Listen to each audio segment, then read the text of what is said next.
Well, when we look at the situation around us, we are now very familiar about what we need to do or what we should not be doing to protect ourselves against the virus. By now, we should be very familiar with the regime of washing our hands very thoroughly,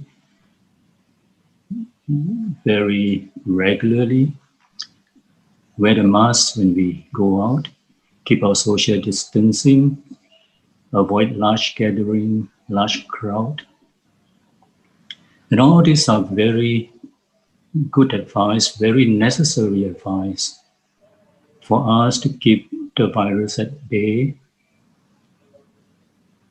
and for us to ensure that the disease does not spread any further. The question that I think would be useful for us to ask at this stage is that whether these measures alone are enough for us to fight COVID-19, for us to be able to overcome all the problems that many of us are facing related to the disease. But we see most of the measures that we are now familiar with are targeted at, if you like, dealing with the problem at the physical level. So medically, it makes a lot of sense and very, very necessary. But the question that would be relevant here is that is dealing with a problem at the physical level sufficient? Is necessary by no means, but whether it's sufficient for us to deal with the situation brought about by COVID-19 effectively, I would suggest that we may want to look at the problem in a larger context, beyond the physical affliction that many of us are quite familiar with, beyond what we need to do to protect ourselves at a physical level. And what I think is necessary for us to look at very seriously is what needs to be done at the mental level. Unfortunately, I must say that this isn't given too much attention. And perhaps the physical aspect of the problem is such a huge problem that ought to be resolved. And rightly so, the authorities, the public health professionals and experts are giving us excellent advice on how to deal with it. But we all know that this problem is beyond the physical ailment that we see people suffering from. For every person that's infected, and you know the statistics, the millions of people that have been infected with the disease, and unfortunately, scores of people have died. For every one of these people infected at the physical level, there are probably a lot more people affected at the mental level. So we have fears, we have worries, we have anxieties, we have people going into depression, people unable to cope with the uncertainty of the future brought about by this very difficult and trying situation that we are in. So there is a gap in how we deal with COVID-19. At a physical level, yes, I think we are pretty well prepared. But at the mental level, I think we can do much more. And so what I would like to do this morning is to see how we can explore the Dharma and the tools given to us by the Buddha in his teaching to help us fill this gap. And only then can we say that we are dealing with COVID-19 in a full and complete way. So what does the Dharma offer us? Well, many of you are Dharma practitioners and you're very well versed with the Dharma. I would like to start out with looking at one of the basic teachings of the Buddha. And the Buddha has told us to look at life within the framework of the three characteristics. In other words, the nature of our life or of our existence is marked by these three characteristics: impermanence, suffering, and non-self. So let's look at them one by one, starting with impermanence. In the Dhamma-cakkappavattana Sutta, where the Buddha gave his first discourse to the 5 disciples, at the end of the discourse, Kundana, one of the 5, saw the light. And he proclaimed, whatever that arises will cease. A very simple but very profound statement. And we see this evident time over, crisis after crisis, over and over again. COVID-19 will be no different. We have seen it arise. Conditions come together, provide the perfect environment for the virus to appear, infect a human to human, from cities to cities, country to countries, and now it has become a problem on a global scale. So here you have a case, certainly not the only case that we can see of evidence of the truth of this fact of impermanence. Conditioned phenomenon that arise, run its course, and will cease. And COVID-19 will be no different. And with that simple yet profound statement, therein lies a message of hope. The hope that we may be in the middle of a storm, if we can see COVID-19 as a storm. It may be raging around us now. There appear to be no end in sight. There's not a light at the tunnel that we can see right now. But just as surely as it has a reason, it will surely have a cessation. So therein lies a message of hope. A few years ago, I was in a Dharma sharing session like this, and we were in the middle of the Asian financial crisis. If you recall what happened then, many parts of Asia were very badly affected, and Singapore was no different. And in the audience, there were people who lost their jobs, their life savings, and having to face a very uncertain future. So this truth of impermanence came to mind. That yes, we are in the middle of a crisis. Everything seems to be gloom and doom with no end in sight. And the question I asked at the time was this: how do you react to the crisis?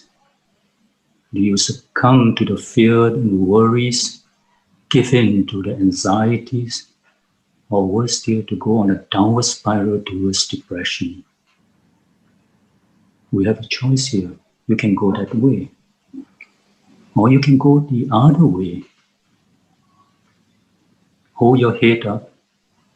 Things have changed. They may never go back to the same way that we're used to. New ways of doing things. Surely this is a chance to learn new things, a chance to improve ourselves. The downtime is a good time for you to maybe pick up new skills. The time that we now have with family members who are maybe not able to go to work but work from home, all this surely would be providing opportunities for us to have greater bonding, more quality time. So a lot of opportunities are now being presented to us that were otherwise not possible. And so the choice we want to make is that, do we want to make use of this opportunity, knowing that one day the storm would go away? And surely it will go away. And the question that we need to ask ourselves also is this: how do we see ourselves at the end of the storm? When the winds die down, the dust settle, and the sun come up again, how do we see ourselves? Totally shattered? Or do we see ourselves with renewed energy, ready to take on the new world order, the new normal, and the new future? So there's a choice. Some years ago, I was involved in a humanitarian mission to Myanmar, and that was soon after Cyclone Nanjis hit the country and devastated a large part of the Delta region in the country. So we were there perhaps about a week or 2 weeks after the storm. So they were not even in the recovery stage, if you like, maybe in a state of shock.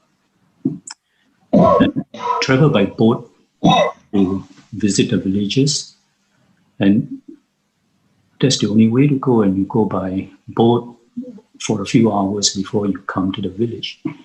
And along the way, it's just a scene and a landscape of devastation, water everywhere. The little pockets of land that you can see are all scene of destruction, trees overblown, houses torn down. So it was really a desolate landscape. And when we reached the village, we met with the villagers. I remember these folks have seen the worst of the storm. They've seen their loved ones perish, their house totally destroyed, livestock gone, and even their water supply is no longer usable anymore. The storm brought in the seawater, and the seawater flooded the land, went into the well, contaminated the water, and the water is no longer of service anymore. And so these are people who have lost everything. But one thing that I remember very vividly is the kind of optimism that they have in them.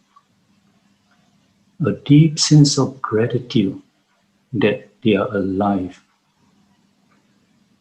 and that they are given another chance in life, another shot at life.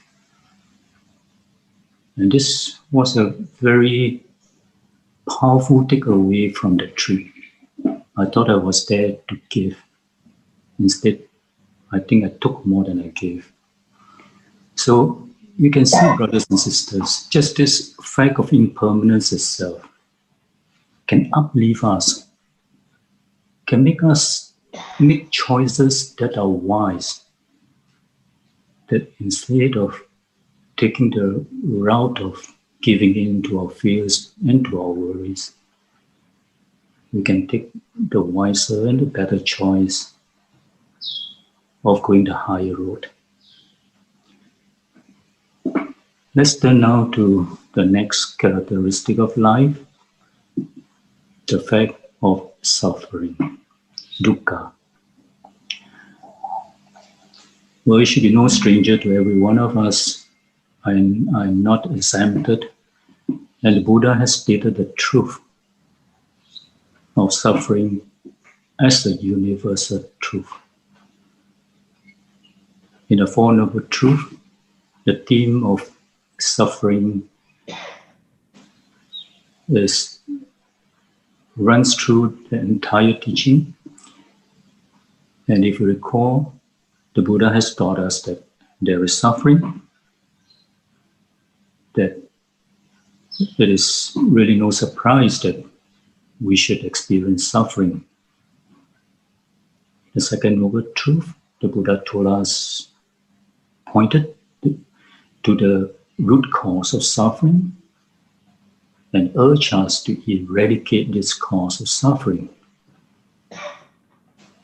The third noble truth is really a very liberating one, if I may say, giving us a good news that it's possible to transcend suffering and make our way on the road to liberation. And that liberation is possible. And in his ultimate compassion, the Buddha in the fourth noble truth gave us a formulation, the ways and the means and the methods to set us on this path and to stay on this path. So as you can see, suffering is really the key, or if you like, the gateway to the path of liberation. In my view, suffering is really one of the most important lessons that one can draw from life. I remember some years ago, I lost my mother to cancer. She was still young, 64 years old. She had struggled for many years to bring up the family. And when she was about 60, myself and my brothers and sisters, we were pretty okay in our career, and we were looking forward to, and my mother was looking forward to a time when we can provide well for her. She can, instead of having to work for the family, have a good time which we will provide for her. But that was not to be. And so the pain, the agony, and the suffering was very deep and intense. That was probably the first time that I can remember that I've suffered so intensely. But it was a wake-up call. Before that, I never really think too much beyond just a physical existence, going about making all the material pursuit, very happy one moment because you've got something that you wanted, and sad the next thing when you don't get a thing that you wanted, or get a thing that you don't want. So you run through a gamut of up and down in life, suffering here, suffering there. Nothing compared with the loss of the loved ones. So it was, if you like, the root, but a very blessed wake-up call. I wasn't religious or spiritual at that time, and probably officially I'm a free thinker. But that set me on a quest of looking beyond my physical existence, which I thought I was very contented with. But I knew that something's amiss. There must be a spiritual dimension in our life that we need to pay attention to. And fortunately, I was able to come across some free Buddhist books. Now at this point, I would like to mention my deep appreciation and gratitude to those of you who have sponsored the printing of all these free Buddhist books or for that matter, carry out the printing and the distribution to make it readily, freely available to everyone who needs it. Many lives have been touched, many lives have been turned around, and my life is one of them. So from one Buddhist book to another Buddhist book,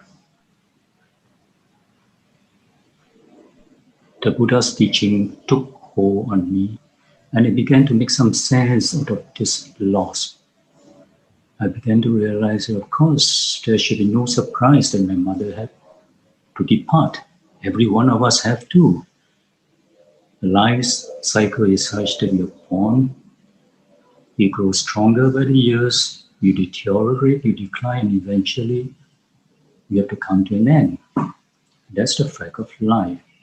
Nobody is exempted from this fact.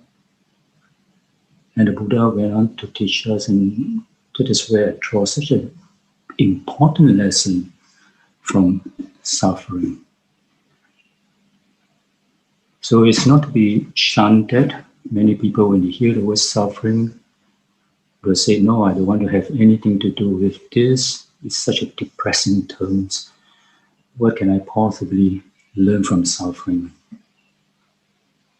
If you think that way, you're denying yourself a chance to pick up one of life's greatest lessons. So let's look at non-self. Now this is a rather difficult to understand terms, especially for the non-Buddhists. When my non-Buddhist friends tried to ask me to explain non-self, it was quite a difficult task. Probably I don't explain it well.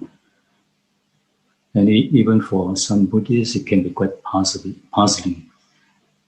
And understandably so. I mean, look, we are real, right? We're tangible. You can touch me, I can touch you. And how can you say you don't have a self? We're born, we're given a name, a birth certificate, we go to school, our names carry on throughout.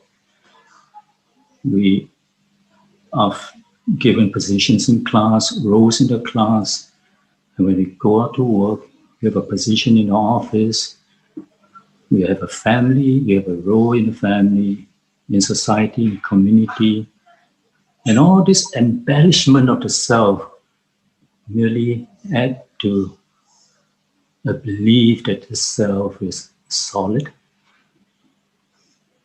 and that is for real. At a conventional level, yes, and we need it. We need the identity. Just imagine a society where every one of us go around saying, I'm a non-self. Don't look at me because there's nothing in there. I think the society will collapse. So at a conventional level, the self is important. But if you're dealing with trying to cultivate wisdom, trying to understand suffering, impermanence, trying to understand all the problems that you're grappling with at the higher level, we have to go beyond the conventional way of thinking. So let's look at self again. First, by looking at what the self really is.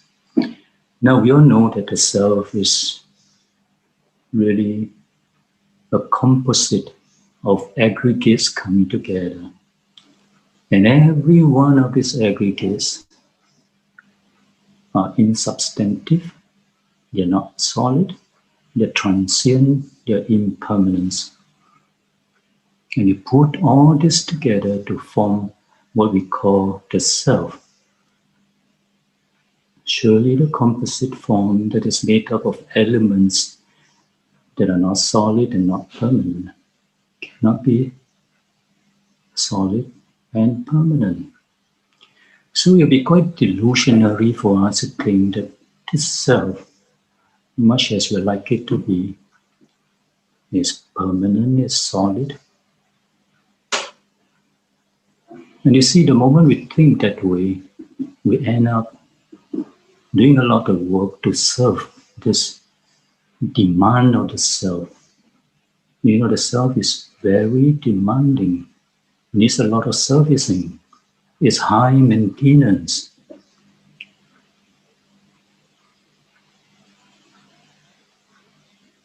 But when you look at what we are really serving, there's really nothing in there.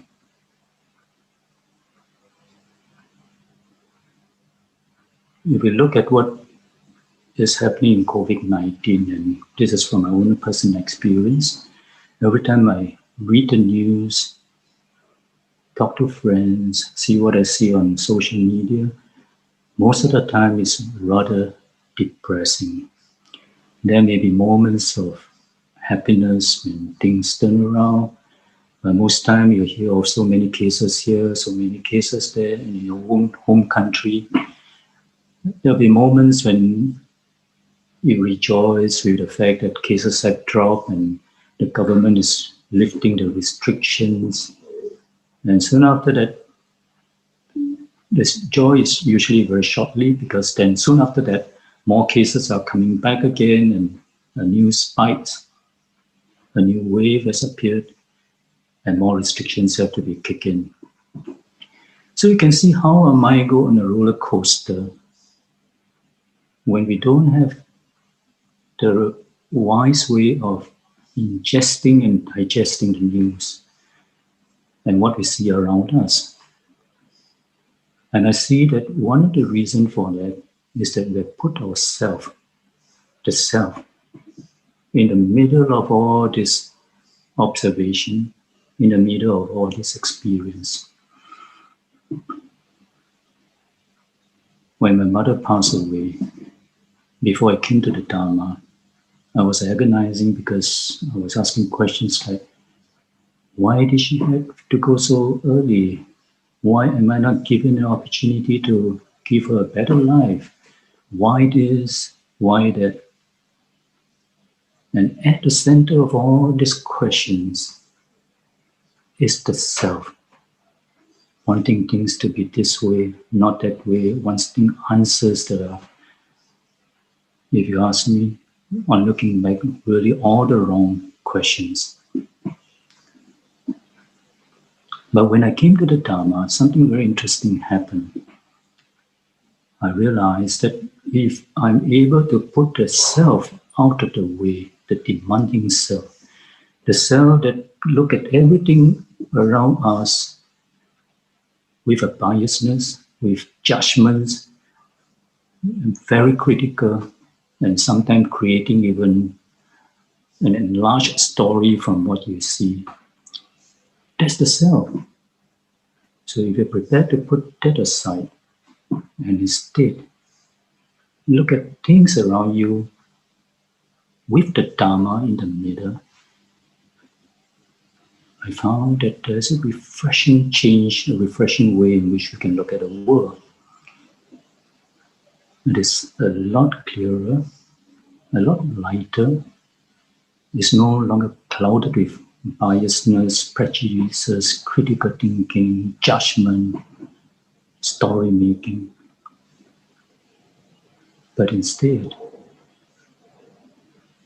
your view is a lot more equanimous, and you're in fact better off understanding what's going on.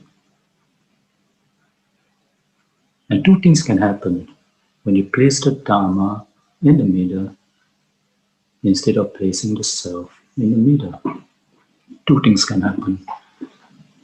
The first thing is that with the self, there's a tendency that it actually stirs up a lot of the very unwholesome qualities in us. Anger, hatred, biasness, prejudices, wanting things to be this way and it's not, wanting things to be that way, wanting things not to be this way and it happened. So all these things will be what the self expects us to do, and that will be how we interpret what's going on around us. And COVID-19 actually provide a lot of fertile ground for the self to run havoc. This is what I found out personally. So you see, the first thing that can happen is this, that once you're able to put the self away, there's a greater likelihood that all these unwholesome qualities will not be stirred up. You have a better chance to actually curb them. And eventually, as you walk the path, to eliminate them. Now, the other thing that can happen when we put the self aside and put the Dharma in the middle is just the opposite. That it will arouse in us the wholesome qualities. COVID-19, as I say, just as it provides fertile ground for us to play havoc, it is also a fertile ground for us to realize, to arouse the wholesome qualities that we want to develop and want to cultivate. Humility, for example.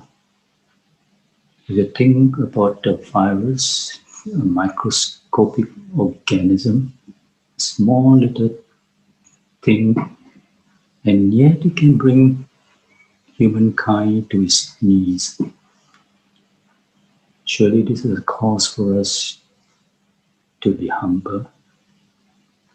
And no matter who you are, what position you hold in this world, nobody is bad. Humility is one lesson that we can draw from here, and watching what is going on around us. Hopefully when you see this in that light, it can arouse in us this very good quality. And we can see that we are all the same. Humankind have a shared destiny. All of us are the same. Whatever race you are, ethnic background, language you speak, color of your skin, we all share the same fate. Compassion. There's no lack of evidence, no lack of instances in which you can see the suffering of others. And with that, once you're able to put a Dharma in the middle of all this observation, there's a likelihood that this wonderful quality of compassion will be stirred up and aroused. And you can use that, develop it, and cultivate it. And every time you read the news, instead of reacting to all this bad news of people suffering with fears and with worries, we would be able and stand a better chance that we will react with compassion.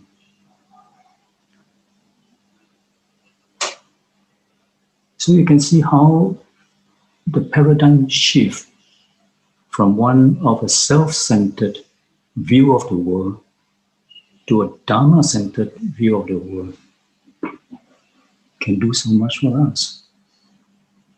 And this is, to me, one of the gifts of the Dharma, and perhaps one of the most important tools that we can use in this trying and difficult time that we're now faced with. So you can see, just looking at this rather basic teaching of the Buddha, it provides us with a lot of ideas, a repertoire of measures, of tools that we can use to deal with the situation that we are faced with. And obviously, there are a lot more. The Buddha has taught us many, many things. And many of us have different tendencies, different inclinations, different depth of understanding of the Buddha. And because they're so much in the teaching that the Buddha has given. So pick the one that suits you, that will be able to help you advance your practice. So if you ask me, will we be able to see the light of the tunnel soon? I mentioned earlier that surely the storm, COVID-19, like all storms, will come to an end. But right now, we don't seem to see the end in sight. But maybe a more pertinent question is that everybody's asking, how long more do we have to wait for the vaccine? My answer is, it is already available now. Of course, I'm not talking about the vaccine of the medical type. The experts have told us that this may come around the corner or maybe a bit longer. But what I'm talking about is a vaccine that can protect us at the mental level. It is here available for us now. And in fact, it has been around for the last 2,600 years. Not only that, tested, proven time after time, crisis after crisis. And this COVID-19 will be no different. This will not be our last crisis. There will be more crises coming in future. But the thing about this vaccine is that it is not a protection specifically for one type of problem. In other words, it's not just a vaccine for COVID-19, then we have to develop another vaccine for another type of crisis. No, this vaccine is universal and it can serve us no matter what comes. So brothers and sisters, we're actually in a very fortunate situation where the ways and means in which we can overcome our problems are available. What we need to do is really look at what suits you, the level of your development in the Dharma, on the Dharma path, and use what is applicable in the situation. Now, what underpins this practice and making sure that we don't go into lapses, obviously, is the question of how well you're able to carry your practice through with awareness. This is very important because even though we have the vaccines, the way to protect ourselves, it is of no use if we are not able to maintain our awareness, our mindfulness, and go into lapses.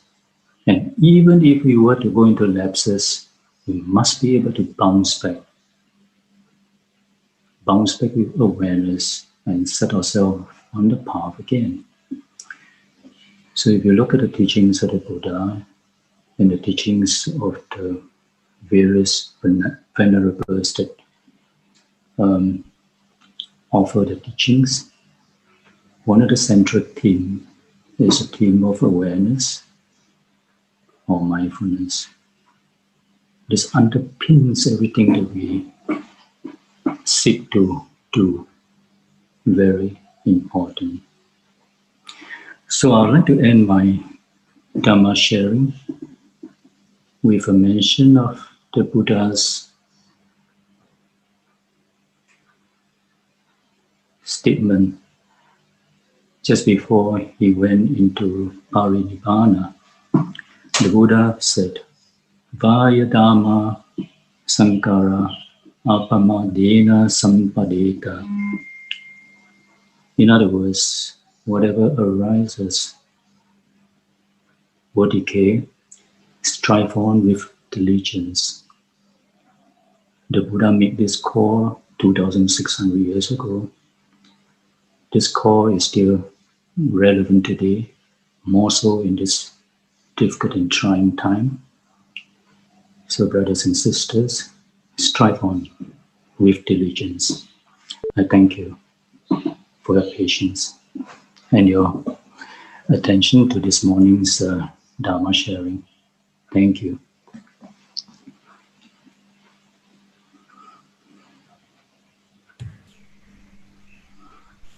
Okay, thank you, Brother Yap. We shall now open the floor for questions. So if you have any questions, brothers and sisters, can you please feel free to type into the Zoom chat. Or if you are participating from YouTube or Facebook, you can also type in your questions, and our Zoom administrator will post them.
Yeah, Brother Yap. Yeah, Yes. while we wait for the participants to type in the questions, perhaps maybe just sharing how's the COVID-19 situation in Singapore? Is it? Well, we are now in a much more relaxed version of the restrictions. It was a lot more restrictive a few months back. There are still cases, and number of cases are declining. We used to run daily cases of almost three digits, and so it's down to 2 digits, and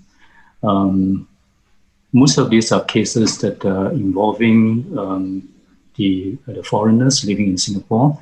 The community cases, that is an indication of whether there's a community spread or not, is actually quite low.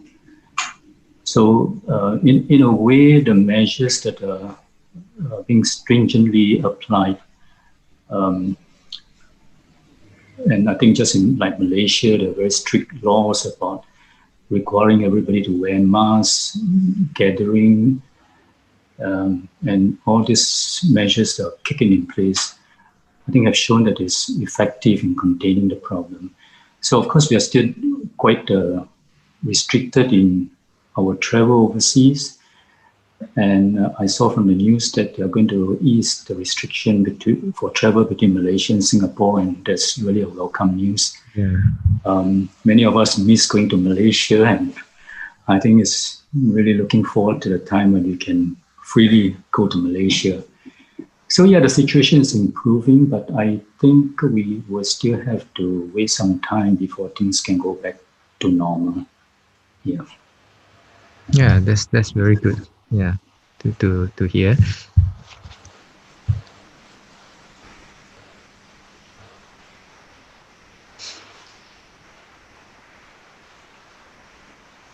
Yeah, brothers and sisters, do you have any questions? Please feel free to type into the chat, or if you want, you can raise a hand and we can unmute you.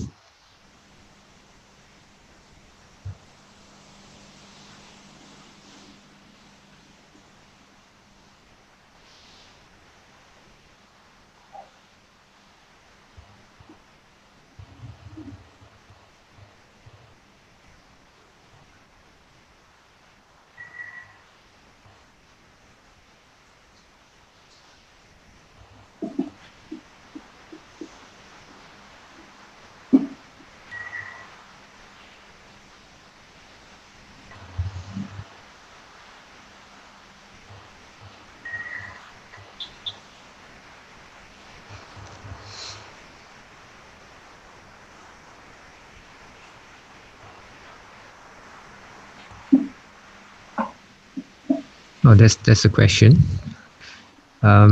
Dear brother, what was most helpful for you when you tried to practice well during times of trial? Well, I would say that probably the most important element that we should bring to our practice is mindfulness or awareness. You see, as I mentioned in my sharing, that really underpins everything that we do. The moment we lose our awareness, then it's very easy to go into lapses. Awareness will make us go back along the path again. And you see, our natural tendency, the way we are conditioned, our habits and all that always draw us back to, if you like, our pre-Dhamma days. Going back to this old habits, old tendency, the old craving. So without awareness, it's almost like driving a car without a brake, no restraint. But with awareness, some of these old tendencies that we are trying to curb or trying to eradicate will not have a chance to come out that much. And with awareness, we're also given this chance now to cultivate the more wholesome qualities, which to some people may not be a natural thing, but you need to work at it. And that's why some people think that all this is quite powerful, because we are really working at something that we're not used to. We're more used to lapsing, enjoying life in the very physical, material way. And that's why the lapses are so commonly taking place. With awareness, there's restraint. We can check ourselves. And with awareness, we can then move on to this higher practice of cultivating and developing the wholesome qualities. So this time around, the COVID-19 is really a very good time for us to think about that very carefully. Do we allow our old habits, our old tendency to draw us back again, live our life without restraint again? Or do we want to walk that higher path, that higher road? And awareness will give us a guidance, will give us a reminder. And that's why I would say that, well, if you're looking for one element that will help us with the practice, it will be just that, awareness. And of course, all the other things will then fall in place. So I hope I answer your question. Okay, thank you, Brother Yap. There's another question from Facebook. How can we use Dhamma to help a friend who is infected with COVID-19? Very good question, and I have my compassion. Just listening to that, I feel that, I feel so much for your friend, and I hope he recovers and get the better of this disease. Yeah, I think one of the things that we as Dharma practitioners are taught is that we need to understand that the physical ailment that we see, the body behaving this way and that way, whether through infection or what have you, can be separate from our mental state. The famous line that goes something like this, that even though your body is sick, your mind is not sick. And this is very important. Remind your friend that. And with that, with the mental strength to see through the problem, in fact, there's a better chance that he might develop the immunity, the mental strength to fight out what may merely be a medical or physical condition. But if the mental part is not strong, then the chances are that he may not be helping himself. So do that for your friend. Remind him that whatever comes, your body is behaving this way, is infected by the virus, you probably have the best medical care to take care of that. Leave that to what the doctors and the medical practitioners can do for you. To some extent, there's not much you can do about that. You're in good hands, fine. But you have a way to control how your mind take what's happening to you. If your mind is weakened by what you see in your body, then together they may just go downwards. But if your mind is strong, remains unfazed by the fact that your body is not well, there's a high chance, a likelihood that the mind with its strength can pull the body through. So give your friend that advice as the Dharma practitioners. Read up that relevant suttas. And I thought it was a wonderful passage down there, separating the sickness of your mind and not associating that and making your mind sick as well. So I hope that answers your question. I wish your friend full recovery and get back to normal soon.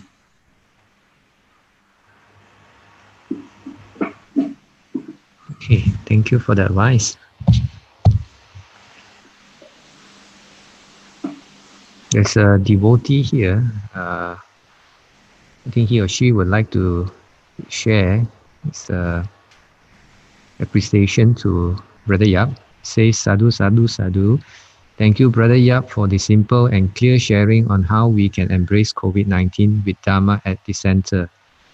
Your discourse on impermanence, suffering, and non-self is a very timely reminder for us to continue our practice diligently.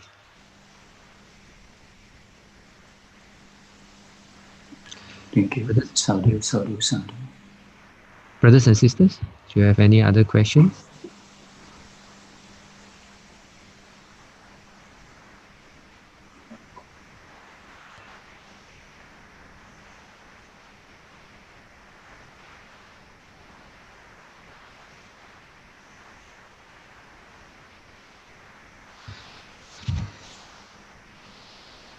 Okay, if there's no more questions, I'd like to take this opportunity to say a very big thank you to Brother Yap for this timely and touching Dhamma sharing. Thank you. Sadhu, sadhu, sadhu. So thank you very much for having me. Perhaps I could close the session with dedication of merits. So, yes.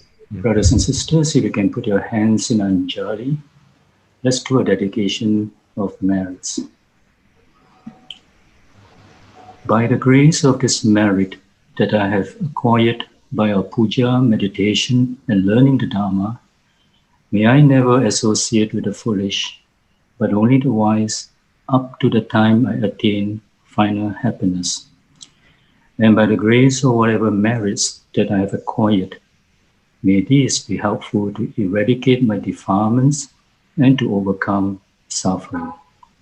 May all the merits that I have accumulated today be shared with my departed relatives. May they be well and happy, and may they continue in the path towards the eradication of suffering. By the power of the Buddha, Dhamma, and Sangha, may all the devas protect me, and may their blessings be with me. Sadhu, sadhu, sadhu. Sadhu. Thank you very much again, brothers and sisters, for having me. And I wish you all the best and wish all of you well, keep well. The storm will end one day. Thank you. Thank you, Brother Yap.